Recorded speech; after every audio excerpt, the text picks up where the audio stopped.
Ladies and gentlemen, welcome back to the Gotham Chess Slow Run. This is episode number 14, I think. The last one was recorded on my 30th birthday. In this series, as always, I'm going up the rating ladder on chess.com, and today we are approaching 900. So far, so good. At some point in the next few episodes, I will post a list of the amount of openings that have been played, how many of each opening have been played, or maybe somebody can do it in the comments, and then it'll get voted to the top. Because sometimes you guys actually join together in the comment section for good, not just for memes and making fun of me and so on and so forth. So let's do that. Let's continue to climb. A friendly reminder, it's the middle of December. I'm not really like doing something where you have to buy anything or whatever like that, anything like that. But shout out to all of you that are participating in the ongoing holiday event on Chessly. This is one of my accounts there. We have, the path-based format, but this thing has been incredible. It's on level 4 right now. 5 people will win a signed Chessly hoodie. Look at all of you down here gaining pawns right now as we talk and changing your avatars. And in the pawn shop, this is our pride and joy for the month of December, this incredible thing. We have skins for chess pieces. You can get Snowman Pawn. I mean, Snowman Pawn is adorable. I gotta start doing this on my own account. Although I do feel weird gaining XP for stuff that I have built myself. So anyway, well, I didn't build, I didn't code it, but shout out to the amazing team that's doing it. Participate. We have a 7-day free trial. You can sign up, get some XP, and you too can join the event. No purchase necessary. So let's go. Let's go with our first game of this episode. And we will start with a king's pawn.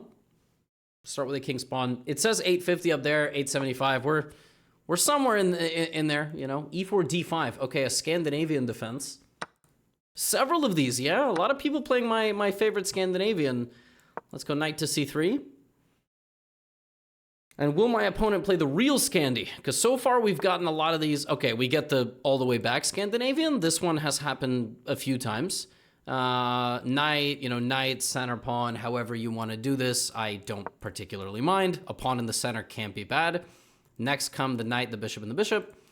White is better here, according to the computer, certainly. But that's... Nobody really cares. What's 0.6 at 800? That doesn't matter at all. Knight f3, not the best move. Not the best move. Bishop f5 is not accurate. Because in this position, I can play queen f3. But we will analyze that after the game like always. Okay, I can play bishop c4. Bishop b5 check. I generally avoid these checks if they can be just hit with the pawn. Bishop here is also not a bad move. You can trade queens. Let's see what happens if I play this move. I predict my opponent takes. Most people just trade without even any hesitation. The stronger you get, you can rock the bishop back when the bishops stare at each other. This is a nice little technique. This is less of a good move because now when I take your bishop, you just doubled your pawns. So you now have 2 f-pawns for no reason, right? I'm still going to go here and attack this pawn. Now my opponent should probably protect it either with the pawn or with the queen. I'm actually also threatening a fork, but people are not so sharp with this. Actually, my only idea here was that I'm going to castle long side. I'm going to castle queen side. Okay, my opponent goes there. Of course, I can also short castle. Okay, let's short castle and let's just stick to good principles. Finish our, bishop. Of course, this is a pure fork. You could win at least a pawn if you play this move, and that is why you always need to look. But I'm not... Again, the goal here is not to beat everybody I play in 10 moves. If they bring their queen out and they try to mate me and I punish it, that's a very different story. Okay, knight c6. King in the middle. A recurring theme we have seen for this entire area of the rating ladder. And a knight that can be attacked by a pawn. This is something that has come up in every single episode so far. A king in the center or a knight that can be attacked by something. Let's give a check to the king. Of course, black needs to block with the bishop. Don't even get me started. The thing about my move, though, and my next move, is if I don't act now, my opponent will just castle. That's actually what I'm going to do. I'm just going to play a random move. My opponent's going to castle, and I would have completely let them off the hook. So we also need to learn how to actually apply our advantage early. My opponent is still leaving the king in the center of the board, which is obviously bad. They shouldn't do that. And at this point, you know, I see this move attacking this. I kind of blundered knight b4, in quotes, blundered. I kind of blundered knight b4. I'm trying to guide the game in an instructive way. That's what I'm doing right now. I sort of blundered this move. Because knight b4 is a counter fork. You got to be really careful attacking knights, because knights, when they're attacked by a pawn, can zigzag and immediately attack the pawn again. Now, what's funny is, within 5 moves, black is going to get a totally lost position. Because here's what's going to happen. My opponent moved the queen there. Sorry, the knight there. I have to move my queen. My queen is hanging. I can also take the bishop with a check, but that wouldn't do anything. So, of course, I can come back, or I can go forward. Now, when I go forward, my opponent's going to spot this, because and he's going to probably play this in 5 seconds. Because knight takes is a triple fork. What could be more natural? But there is a bishop pinned to a king defending a knight. And if I take the knight, the bishop cannot take back. Ooh!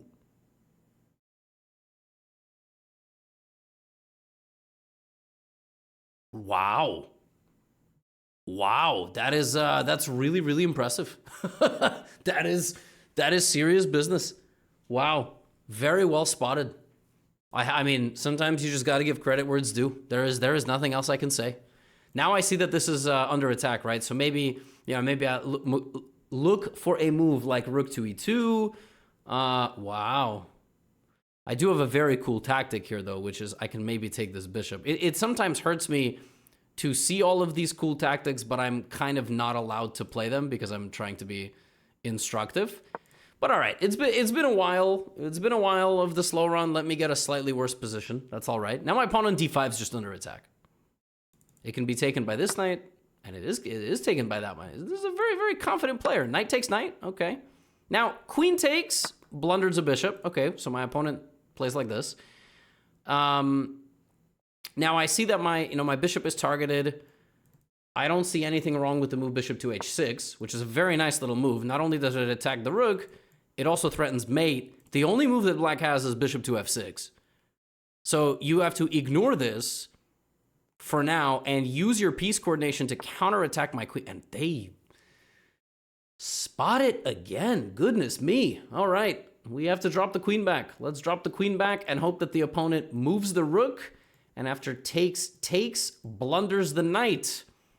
Because this is hanging. The alternative would be to go bishop g7, which, okay. Luckily, the queen is overloaded here, so my opponent misses this. But, again, the pressure of the weaknesses near the king managed to work out for us. Bishop takes is a free pawn. That move makes a lot of sense as well, but my queen is going to go in and gobble. I'm always looking for back rank. So anytime your king has no moves off the back rank, you got to always pay attention to the back rank of the board. Will my opponent miss a backwards retreating queen move? Long move. That is why you watch the channel. And now will they miss this?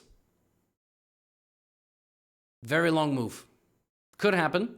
They could also realize there's no way to stop it, but they also could play f6. Queen moves are tough. They're very long. They're very annoying. And I called that move just before it happened. And that is how we have to play the game of chess. We got to anticipate what our opponents want. My opponent's looking around because I'm not sure they see a way to protect all that. But actually, for a few moves there, my opponent was very accurate, played very well. Stopped 2 threats at the same time. That's a great move. Again, we are looking at no back rank. So this is a threat. Yes. I'm probably bring my rook, right? Rook here, protected by my knight. If queen f7, that's illegal. If queen f7, I don't have to trade, but I can, of course. Kind of don't want to, but I think the easiest thing to do there is to trade. Of course, we were attacking, but if the rook takes, we would have brought in the rook down. We do have a forced mate here, But I think what is far more natural is the fork. That we do have a mate in 2. We could have went knight g5, followed by coordinating with our rook. This is, though, the easiest and cleanest technique, because now what you do is you just bring your rook to eat the pawns. So the rook will now eat with the bishop, and you'll make a second queen, and I don't want a single check. No checks. I'm going to just eat the pawns. We're going to eat the pawns and promote a pawn. That's what we're going to do. Eat as many pawns as you want. Don't stalemate anybody. We're going to eat the pawns. And we also can promote already. But I think eating as many pawns as possible is by far the easier solution here. Now, keep in mind, the pawn cannot, is trying to get through here. You could accidentally blunder a position where they're going to take your pawn, but as long as you're controlling the promotion square, you're in good shape. You can control it with a rook. You can control it with the bishop. And yeah, in this particular case, we have the bishop. That is, but if you didn't have the bishop, you would put the rook behind the pawn, and this is easy peasy. What makes this position very easy is that they only have one pawn, right? If they had rooks, of course, by now you really should have made some space for your king. I just haven't done that. Now we make the queen, and we can very easily ladder here. We have this situation. We don't want to do this. We want to ladder, and like this, and king a2, rook a1. If king a2, okay, the opponent just resigned. Now we will analyze that position. It was a very well played game by Black. I think Black played actually above their level of in the 800s. So in the opening, this is all normal, and this move is already a slight inaccuracy. And this is why you should get the knights out before you get the bishops out. Because if Black played the move knight f6, the knight wants to go here. You don't know that the bishop wants to go to f5. You don't know that. Because what if the bishop wanted to go to g4, for example? And the benefit of not moving the bishop out so early is your b7 pawn doesn't get weak. And now queen f3 would have been really vicious by me, because I would have immediately created a fork. And one of the better moves here for Black is to just go all the way back, which is miserable, or play queen c8, which is less miserable. But the queen takes a tie off the center, and now immediately is so passive. Like, the queen should not be playing defense like this, Should be out and about like this.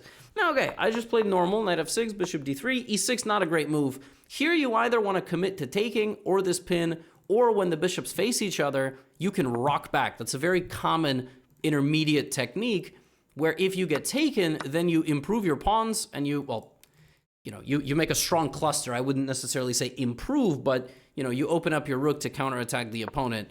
By letting me double, and then I went here, I already have queen b5 check, and we see the soft spots of the Black position. We see the problem of leaving the king in the center. This position, if I played ruthlessly, is already totally lost for Black. Totally lost. Knight c6 is a huge mistake. Black here needs to go bishop e7 and castle as fast as possible to avoid problems. And what I should have done here is I should have immediately attacked this knight. Actually, while rook e1 looked really good, it allowed Black to play defense. And also in the game, look, here's a very instructive move. How do you prevent Black from castling?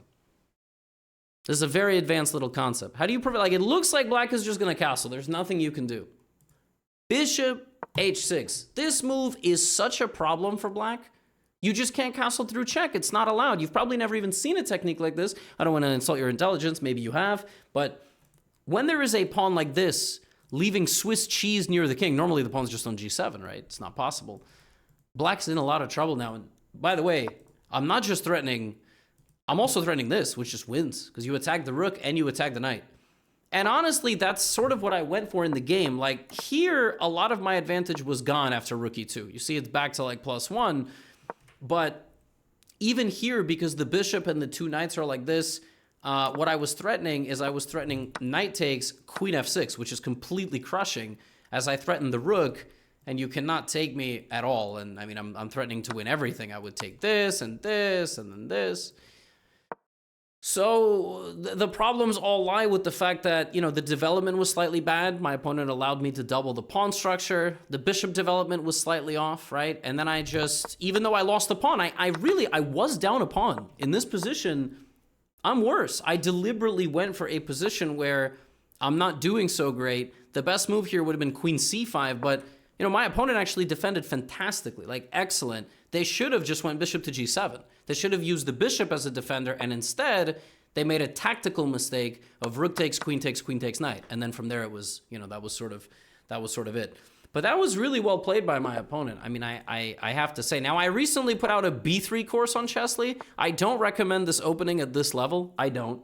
But let me just play one exotic opening for, you know, just for memes. So my opponent plays like this. They want to play 2 pawns in the center. This is chapter 3 or 4 of the B3 course. And I just don't let them play pawn to e5. My opponent goes reverse London. Okay, I'm going to play d4 and c4. I'll play like this. Use my pawns. This is a very comfortable opening, but it's a little bit less clear how to play it if you're 800, so I don't recommend it. It's going to be a little hard for you, but you can try it. Maybe you like it. I don't know. Maybe, you know, everybody blunders a center pawn. Or maybe everybody, you know, blunders a rook somehow to this long bishop. But yes, then you take the center with your D and C pawns supported by the others. Yes, this is very normal behavior in the 800s, thinking that, you know, people are just going to hang forks. Easiest way to defend this is with the knight, but you can also just like block with the pawn. Blocking a bishop with a little pawn chain is very nice. It's a little bit passive, but you have to remember black is also losing time playing like this. And while this is passive, you on the next move kick the knight out. It now moves for a 3rd time in the opening, and then you proceed with your position. I can also just proceed and castle, which I might just do. You know, like let's just get our pieces just slowly into the game, and then we're going to castle. And then we will deal with things like this. The thing about b3 is because it's a very non-confrontational setup, and as you see here, I'm very non-confrontational. I don't have a single piece past the 4th row. Well, past the 3rd row, really. This means these games take a little more like time to develop. It takes a little bit more time to get all the pieces in the game, and takes a little bit more time to get moving with the pawns. And so the game takes 15, 20 moves, I would say, to actually, you know, really get going. The good news is it's so rock solid. You're not going to blunder any pieces. Like what black should be doing here is e6, bishop here, castle. If you've watched the slow run, you haven't moved the dark squared bishop out. d4 is a mistake. Look at this. People are rushing into the action. This is just a miscalculation. It's just I mean, I just win a pawn. And if this is an 800s now, people are still violating the slow run principles. Folks, you guys got to watch this. Send this to a friend who's below 1,000. These first 15 episodes that we're doing, 14, but you know. And now just knight takes, you know, I'm defended. I'm attacking the bishop. Like, now I just want a pawn. And now focus on slow, steady, improving chess. Of course we can kick the knight out. I can put the bishop here and improve the bishop. That greatly improves the quality of the bishop. I can then put my rook here. That greatly improves the quality of my rook. Hey, I haven't moved my knight yet. I don't really want to move it to the edge. Oh, goodness. I mean, they just lost the bishop. Just a one mover, you know, just a one mover. We're now out 4 points of material in 10 moves. You know, I could have taken the knight, but one movers, I'm going to punish every time now. We're simply too high rated, and I want you to be ruthless too. You know what I mean? Like, now we're just winning. I see that the bishop sees the knight, right? I see my knight sees 2 pawns. You know what's the next thing you should see? Hey, one of these pawns can come attack me. So I'm probably going to have to move back, which is fine, you know. I'm also winning, so I'm considering just trading the bishop for the knight. The less pieces my opponent has, the better. But this bishop is a really, really good bishop. It's going to see the whole board. This knight maybe not so good. Anyway, I was thinking to develop this knight. Edge is maybe not so great, but then you can come back to the middle. This is generally going to be the right move.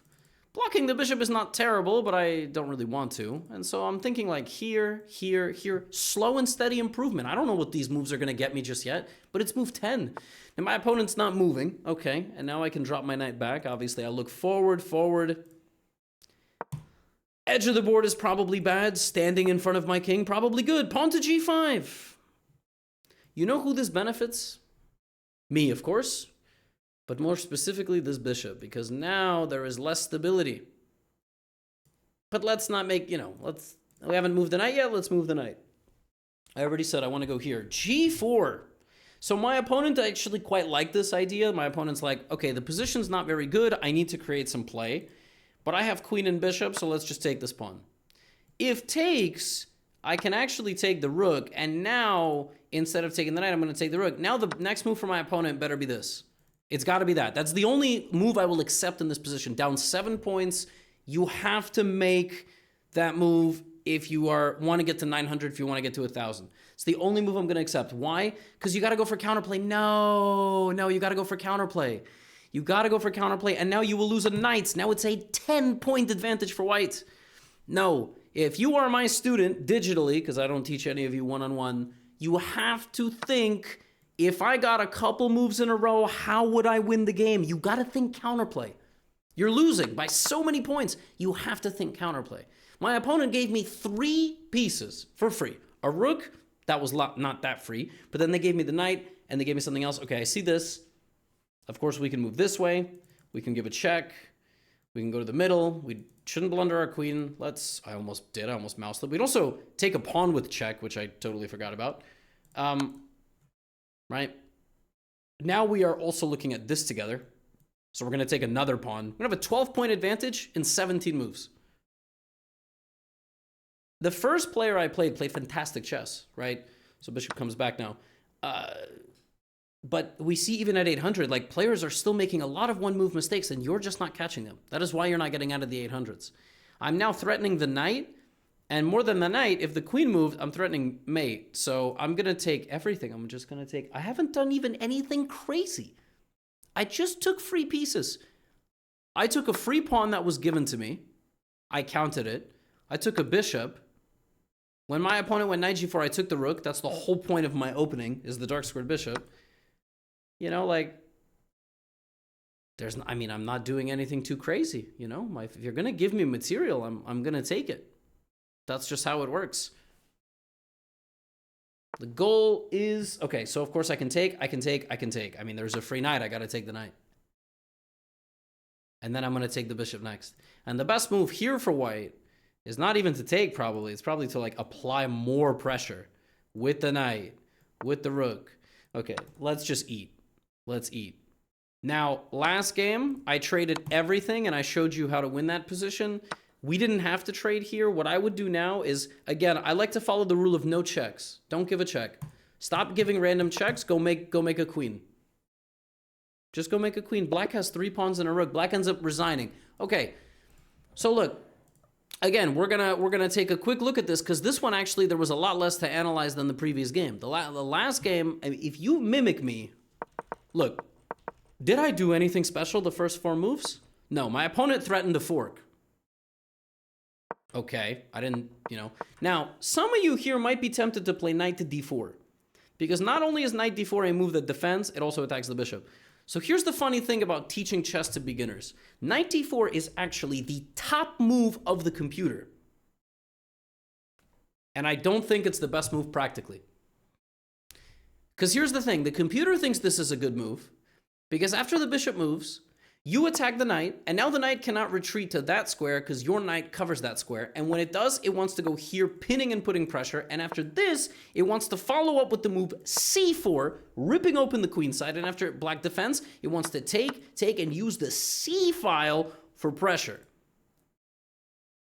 You, at like 1,000 and below, just see, horse attacks bishop. You will not see any of the other stuff. And the thing is, even if the computer blesses it, it blesses it because of 5 moves down the line and a very concrete thing. I am giving you not concrete, I'm giving you general. There's 2 separate things in chess, concrete and general. Generally speaking, just defending against the threat. And as long as you're making big, regular, straightforward improvements to the position, that's all I care about. This is a huge inaccuracy. If you follow my slow run here with black, you will not have any naughty thoughts. You haven't finished developing. The computer wants e6, bishop e7, castle. That's what it's saying. You cannot get into a fight with somebody when it's like move 6, and that somebody has developed their pieces and castled their king. It's not possible, right?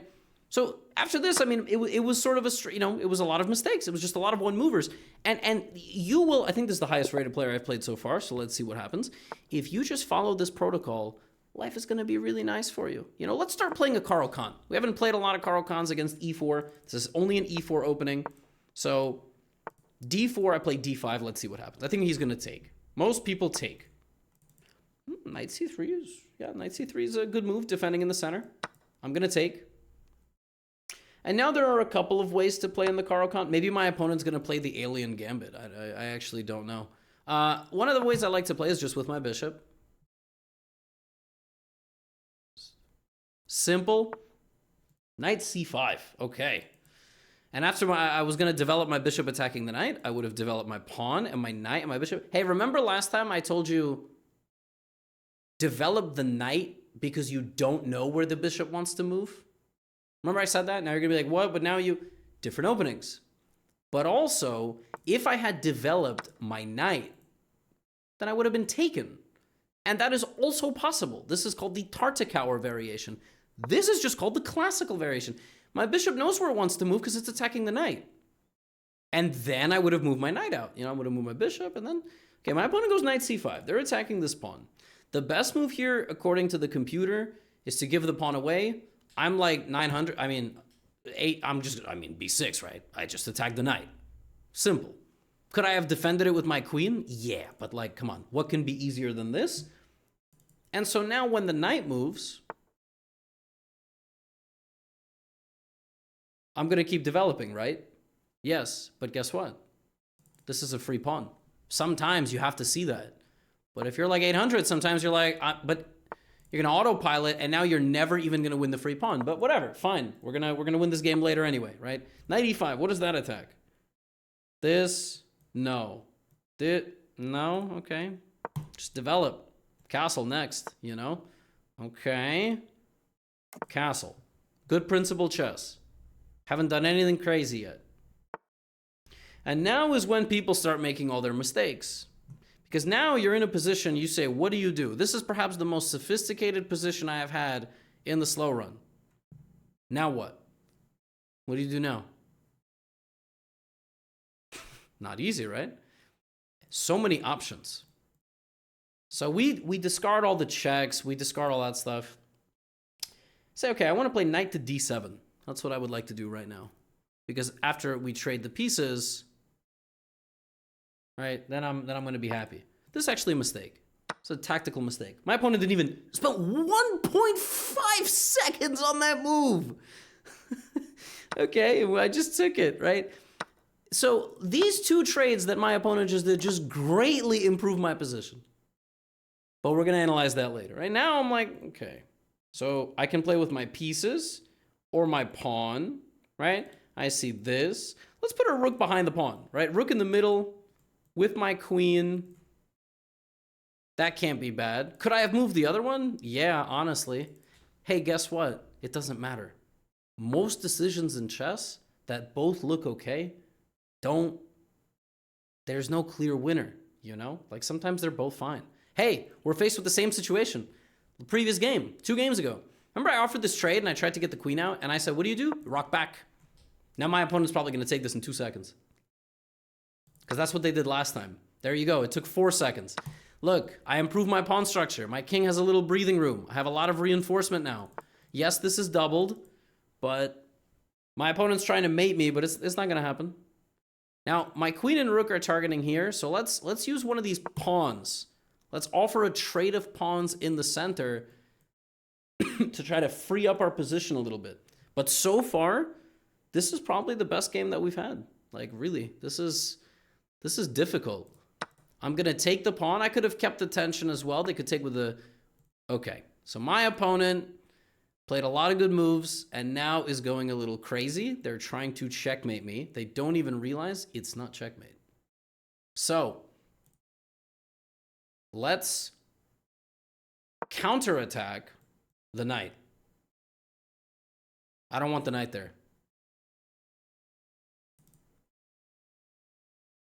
Simple. They want to go here and here. That is not mate. You could get scared and think it's mate, and we can talk about how to even defend if it was mate, but it's not mate. Queen to d2. Now, if you're queen playing defense, how on earth are you going to checkmate anybody? I have a nice idea here. What if I went knight to e4 and got the trade? I just traded the pieces. Knight to e4. Look at this move. This is a problem for white because I'm attacking the queen and the knight. And now they're going to have to trade, and they're not going to mate me with just the queen or a knight. They need both. That's a very tricky move, but it doesn't quite work. If I take the knight with the knight, I lose the queen. But I can take the knight with my queen. And that's good enough for me. Now we have this position. This is called a heavy piece endgame, okay? In a heavy piece endgame, heavy pieces being queens and rooks, obviously, first and foremost, who's up material? Me. I'm up material. I have an extra pawn. It's this pawn. First and foremost, we gotta play to the defense of our material, right? Now, there are several ways to do that in this position.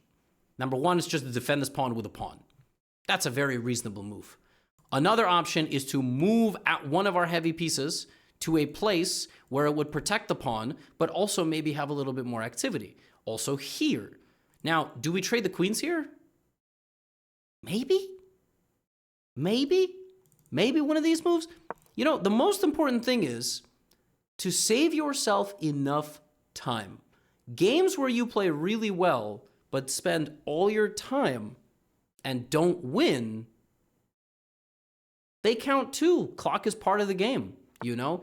Rook E1 is a great move, by the way. It's like really, I mean, my opponent's actually playing very, very well. But instead of taking the queen, hey, look at this. Uh-oh. Now I'm going to go eating a bunch of pawns. Now, there is a maneuver here. My opponent could try to still mate me. I don't know what this does. I'm trying to, can I just eat this? You can't lose too many pawns in an endgame. You can be down one pawn, but you cannot be down three of them. Because what's ultimately going to happen is, you know, I'm going to start pushing my extra pawns. And I am now 4 squares away, even in this whole complicated position, to making a second queen. This is called an outside pass pawn. C3 is very creative. It's an attack on the queen. What's funny is I think I can even... No, I don't think I can take with a pawn and sack my queen, but I can just take with the queen. Now I have a 4-pawn advantage. So we hit the endgame, and all my opponent did was lose 3 pawns in a row.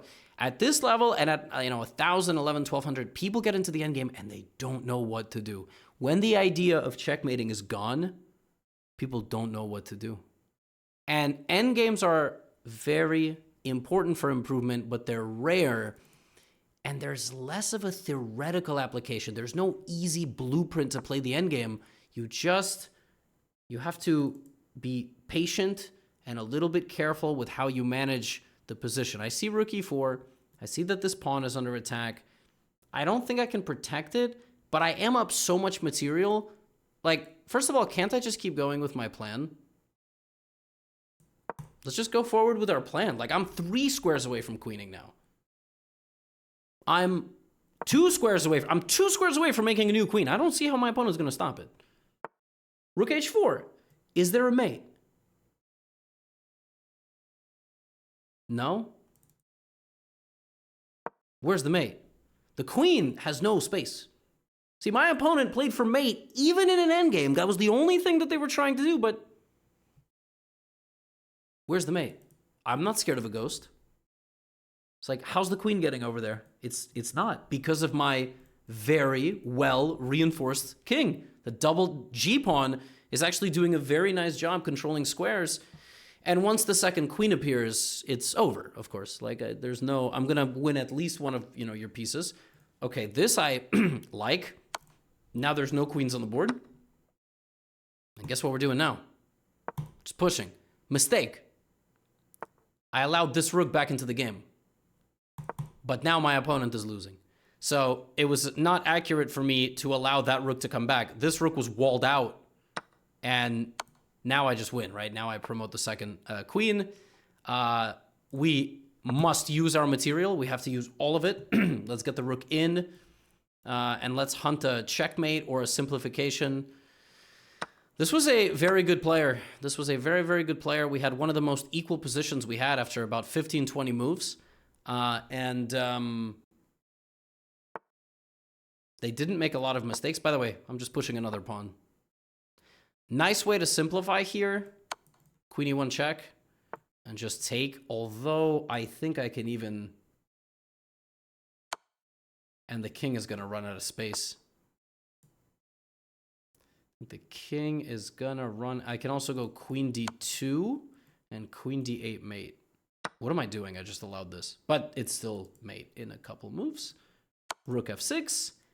And with a pawn, we will mate our opponent. Amazing. Instead of rook h6 or queen h6 with a pawn. That was a nice checkmate. That was yeah, the best game. It keeps getting more and more exciting. Where every episode I play somebody who plays really well. That person was good. That was a good player. You know, I played a Caro-Kann. My opponent played not one of the more popular ways. It's much more normal for white to push or to take here. And here I develop the bishop because it attacks the knight. I kick the knight out, and I could have won a pawn early. My opponent just blundered a pawn, but if you let them get away, if you let your opponent get away with bad moves, look, position was just equal. I mean, 10 moves. My opponent played really, really well. Here I made a mistake. You got to be really careful seeing how all your pieces interact. This knight and this knight are staring at this pawn. When I went knight bd7, I made a huge mistake because I lost a pawn, which also attacked my queen. And when that happens, the bishops are staring at each other as well. So I would have been in huge trouble here. And white has a combination here. I would have had to go here. And now the best move for white is to find this check, which is a little hard to find because I can't take it, right? And then white would play bishop takes, take on f5. And in this position, castle with a comfortable extra pawn advantage. What's funny about chess is that if my opponent took the first pawn, but didn't find this check, instead they did this, they're actually worse. So I blundered a pawn, and I got lucky in the sense that I might have stumbled into a position anyway where my opponent, you know, would have been under some pressure. But as this, you know, normally as an 8-900, you don't see that. You just blunder the pawn. Don't forget what your pieces defend. The better move here would have been to team up with my bishop like this and then prepare this move. And for my opponent, you cannot make trades in 1.5 seconds. You also cannot make trades from a position of strength that are not required. This was not a required capture by white. If I took white, they would have been forked. They would have forked me. You can't trade a position, a piece from a position of strength that is well protected for no reason. After this and this, the whole advantage for white is gone. And then here, another instructive moment. It's a rare case. I should play bishop g4. I should play bishop g4 because my target is the pawn in the center. And that should become my target for the duration of the game. I actually am threatening in many positions to take this knight and take this pawn. If my opponent goes here, I use all this pressure and play c5. And white is already almost losing. Because if you take this, I take the bishop. And if you go back, hey, guess what? This guy is going to trade the bishop for the knight. Why? Because that knight guarded the center. We don't want to trade a bishop for a knight unless we have a benefit, unless we can explain the benefit. The benefit is we win a pawn. And not only do we win a pawn, this bishop is completely, and I do truly mean completely useless. It has nothing. Next move is rook d8. Bring our king to the middle. e5. Try to win an endgame. Now, in the endgame, something like queen d4 takes. What is important in an endgame? In the game that we had, I was up a pawn, and then my opponent lost several other pawns, right? Keeping your piece as active and optimized as possible. Generally, that still means the center-ish area. If you need to walk off like my queen did, it better be for something good, like winning a bunch of pawns. Here, the best move for black is simply rook d8, because the idea then is to infiltrate and try to take some pawns. That is generally where your pieces belong in the endgame. Not rushing with the trades. Like here, very well, the best move for black could be no trade. Pressure. Create targets against the opponent's king. When you just play for mate in the endgame, it's not going to work. And in the long run, you will lose because you're not going to be maintaining the material balance. Let us play a couple more games. This game I'm going to play d4. I think I updated the... And I'm going to play a Queen's Gambit. Okay, my opponent accepts the gambit. This is a perfectly reasonable way to play, but it has one major drawback, and the drawback is white gets a huge center. Now, if black knows how to play against the huge center, then it can be very rewarding. But when you start defending the center like this, watch. I'm gonna play like a4. How is black gonna defend against me attacking the pawns? Because in a position like this, you want to take and get the whole center, right? Okay, c6 is normal. I take, and now I attack the other pawn. Now what? Okay, wow, my opponent, unrelenting. But fun fact about this position, it is completely lost for black already. It's completely lost. And I will show you how to punish it because I think it's very instructive. I would like to play queen a4 check and win the bishop. But I can't do that because black would simply play queen d7, and after queen a4 check, I cannot take this. I would have to trade the queens. But I can sacrifice the rook. And now I win the knight because there's no guard. So I give up a rook for a bishop and a knight, which is a huge advantage. And after I take this pawn and they take this pawn, I win the queen and black resigns. Or that. This is the danger of playing the Queen's Gambit accepted. On display. Yes, this is check. I'm just going to block with my bishop. You cannot stop this. Your queen's pinned. You're going to lose your queen. Black's playing like super confidently. Okay, black is just playing, you know. But this is not... You're just down a queen. You can play as fast as you'd like, but you're down a queen. You're still down a queen, right? Like, it doesn't really... And, okay, of course, this is, I can go here, but let's castle, free pawn. We've already practiced converting winning positions. We're going to take as many pawns as we can. We're going to take as many pawns as we can. Of course, I should bring my rook. I'm up a rook. Black's going to attack my queen. I should bring my queen to safety. Also, back rank problems, never h3 or even h4 to try to go to h6. Now, I'm gonna deep dive this opening a little bit more for you because the Queen's Gambit accepted the Queen's Gambit generally is a very decent opening for trying to climb the intermediate ladder, but the Queen's Gambit accepted is very dangerous, very dangerous. I'm going for smothered mate. Knight f7. Can we get a smothered mate for the boys and girls? Okay, that doesn't quite work. Let's go e5. Let's make the knight move. You have to move the knight. I'm trying to get you to move the... Can you move the knight, please? Please move the knight. It's hanging. Oh my goodness. But really, please, I insist you move the knight. Oh my gosh, now it doesn't even work. That's hilarious. Fine, I'll take your knight. Okay. You ruined my fun. My knight's trapped. Okay, we have a lot of good moves. Let's just convert and talk about the Queen's Gambit. If you take, I take the rook. Ooh, almost mouse slipped. That would have been really tragic. Fastest mate here. Okay, my opponent just resigns. Folks, Queen's Gambit accepted. Let's talk about it. Let's talk about it. You can't be playing these types of openings if you don't know the risks. If you're going to be a student of mine, you have to know the risks. So, let's pull up that game. Let's talk about it. So, in this game, d4 was played. d5. Now, Queen's Gambit is a really good opening because after this 2 pawns, get your knight, get your other knight, you get your dark squared bishop out, and then you develop your light squared bishop and you castle. Very good opening, very traditional.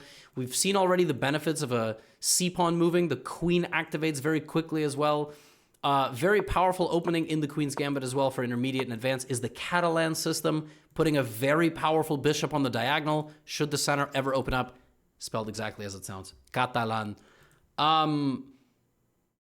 When you accept the Queen's Gambit, you get on a roller coaster. You surrender the full control of the center with the move e4, but then you use your center pawn and your knights to attack the white center before white gets the perfect position. What does white want? 2 knights, 2 pawns, active bishops, and dominant control of the position. You then strike at white's position before white has any time to react. This is the best way. When you try to desperately defend your pawn, there are a lot of ways to lose. One of the most iconic ways to lose is like this. b5, a4, and you lose everything. Your rook is stuck. You have to give up your knight, and then you gotta, save the other pieces. So when you just desperately try to cling on to like this, you just lose. It's already +3 from the opening after 9 moves. You have to know what you're doing. I have a Queen's Gambit accepted course. If you watch this video and you're like 900 or above, and you want to try this opening with black, it's actually very, very decent, but you cannot play it like this. The opening is not about this pawn. The opening is about taking your opponent pawn, and then as they try to get everything they want, that is when you start striking at their position and getting all sorts of complications on the board. If they take, suddenly they cannot castle. Okay, if they push, then after knight f6 and knight c3, you play this incredible move, b5. Now they cannot take because of this. This is the most common position in the Queen's Gambit accepted, and black is generally winning in 5 moves. So if you play the Queen's Gambit accepted with black, you will be winning within 10 moves a lot, if you know what you're doing. So I highly, highly, highly encourage it. But you shouldn't play it like that, okay? Now, let's do one last opponent. We are 46 minutes into the video. e4. We played one Caro-Kann. We played a Scandinavian. Let's play e5. Symmetrical. Knight f3. Oh, I recently put out a course.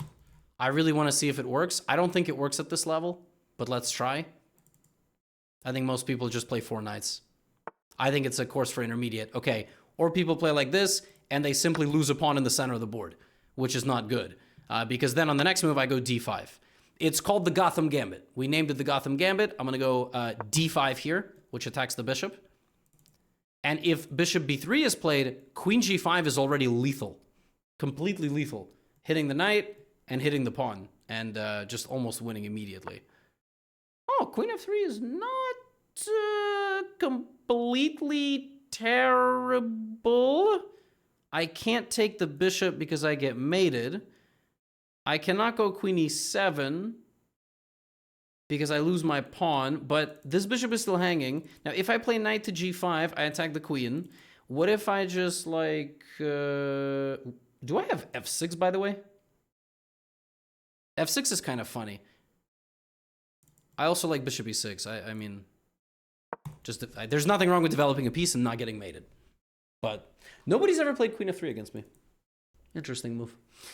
The idea of this is it's the Gotham Gambit. It's after knight takes e5, d5. But I think at this level, when people are just sort of autopiloting these 3 moves, you're not going to get it. But I would recommend that opening a little higher than that. Okay, bishop still hangs for white. We're going to develop our bishop, bring this knight back, or there, and castle. Like we've done every single time. Like we've done every single time.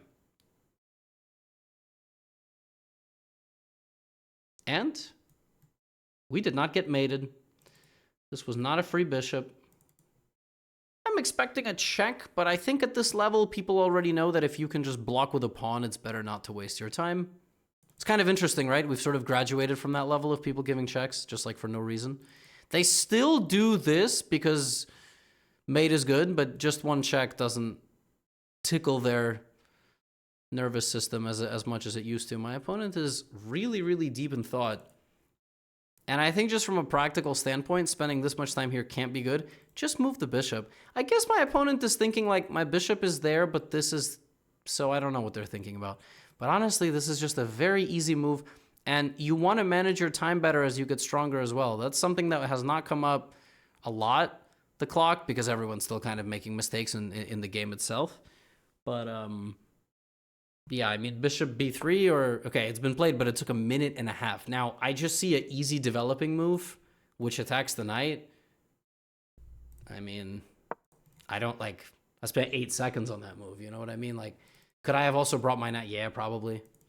You know, bishop e7 also would have been okay. But I like this move. It's a developing move, and it attacks a piece. It can't be bad. There's no tactic. White can move the knight. You really should not pin yourself. Counterattack. Interesting. So if I take, you take. If I take, you take.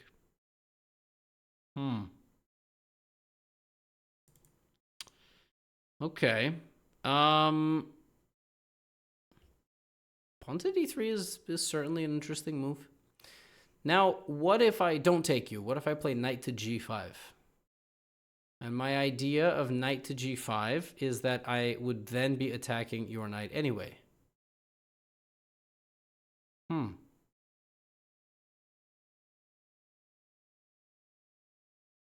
to d3. A curious move. I can also castle. And then trade the knight. I can also move my knight back to where it was. I don't know, there's a lot of possibilities. I can also go here and attack the bishop. It's tough to calculate all of this. Let's go here. And we know getting a bishop cannot be bad, so let's take. And the knight is still under attack. So, if given the chance, we will get rid of white's bishop. Now, my opponent could do this and forget that their knight is hanging. And I think that's what happened. Notice how if I took this, then after queen takes, I would have not been able to take. Now I can take with the knight or with the pawn. A lot of you would be tempted to take with the knight. And then you would lose this pawn. And then you would need to evaluate if that's good, or should you take with this pawn so you don't lose this pawn? I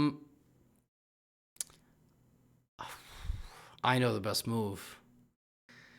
It's a very, very advanced concept. I kind of want to... Okay. So, I think at the 860 level, a bunch of you would just go here. You would just try not to lose this pawn, because you would think I'm going to lose the rook. But if you go here, queen h5 check would attack your king and the bishop. And that would be a whole hell of a lot worse than losing the pawn on b7.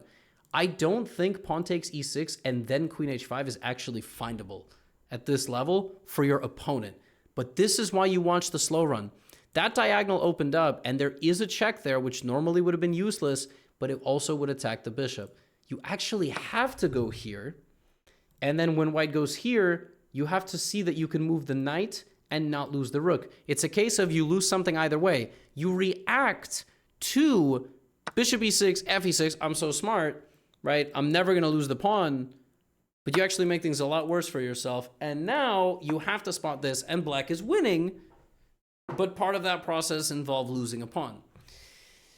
I think probably 9 out of 10 people at this level after bishop e6 would have gone, wait a minute, that loses a pawn. I play pawn takes e6. But you never thought, is there a negative consequence to taking like that? One of the consequences was that you wouldn't be able to castle. Your king would be opened like this. So when you are up a piece, it is okay to lose a pawn. And always look for opponent's threats against yourself. Bishop e3, by the way, castling, but rook b8 just wins the game. And bishop takes b2. Rook b8, bishop b2. By the way, this move loses the game too. Because I can take it. Because my bishop is attacking this pawn. So I would take the pawn and take the rook. This is tactics here. Now, the way I think most people would convert this position with black is they would go here. They would attack the queen. And then the queen would take, the bishop would take. And then they would take, attacking the queen. Now maybe white would go queen b5, or queen b4, or queen c6, and blunder b2. All of that would be possible. I expect queen b5. And then you are really close to winning the pawn on b2. Very close. And that is how you would need to convert this position. You would need to go for this part of the board. Queen b5 is played. How's this for a trick? Oh, I really want to take on b2. That's why I'm giving up the pawn. Actually, I forgot. I'm giving up the knight. But I want to win the pawn, and I want to win the pawn, and then I want to win the rook. So I'm actually getting back more, right? I'm noticing my bishop was trying to eat the pawn and eat the rook. That's 6 points of material waiting for my bishop. And all I had to do was deflect the queen this way. Hey, by the way, the king is still in the center of the board. Something that we have talked about at length. So at any moment, rook e8 check is going to be a problem for white. If white doesn't castle this second, the king is never going to castle. Ever. Now the king is stranded. It will never get to safety. Maybe even a good move was queen e8. And by the way, now I don't have to take the rook in the corner. I can just attack the king. The king has nowhere to run. Like, the king is just in the center, right? But at the back of my mind, I am looking at queen takes rook and queen takes rook. The queen is looking at both rooks. Luckily, the rooks are looking at each other. They don't see the queen, but... And what's funny about this position is there is a mate. The king cannot go here, or here, or here, or here. It can only go to d1. And at the end of the day, while that is a free rook, my bishop and my queen coordinate on one square. Well, two, if you count backwards. But there. They converge on the c1 square, and after king to d1, the best move is queen c1 mate. Despite all of our shenanigans and everywhere we traveled on this game, we end it with a king mated in the center of the board. Look at this mate. Just because white didn't castle. Now, the opening that I just recently put out, the Gotham Gambit, it's designed for white to take, and then you go d5. And the point is, after pawn takes, queen takes, this very tricky gambit makes it very difficult for white to develop the pieces, because the knight hangs, and most people back up, and then you just play knight, bishop, queen, bishop, long castle with a very strong dynamic game. It's an opening much more useful for intermediates when people are going to actually start taking and playing like a real thing. In this game, my opponent went here, and after queen f3, yeah, I mean, I responded the best way. You know, I saw that my pawn was hanging. I just developed. Oh, wow, queen g5 here was crushing. Could have played queen g5. And went here, and white actually played a good move, d3. Oh! Wow, I missed the tactic. How about that? How about this? The knight could have been taken for free. I could have sacrificed my knight for a pawn attacking the rook. There's no counter. And then here I would have just been up a pawn. That's instructive. Look at that. I didn't even see knight takes f2 during the game. I just thought, okay, let's come back this way. The reason it's better not to engage in such a big fight like this is because ultimately this... Look, I could have done take, take, take, take, just for... because I can. But suddenly I would have been under an attack. Just like in the previous game, the gentleman from Nigeria, I think that was the flag, helped me out a lot by trading with me. When you have the lead in development and more space, I have a lead in development and more space, you shouldn't trade. That's why I went here. I kept the tension, and my opponent made a big mistake. Made a very big mistake early on, you know? So, we won again. We approached 900. We will get there in the next episode. I hope this was instructive. Shout out to everybody, as I said in the introduction, that's participating in the challenge. An app is coming in the first quarter of 2026 for Chessly, so can't wait for that. And yeah, I hope you're enjoying these episodes and learning. That's all I have for you today. Get out of here.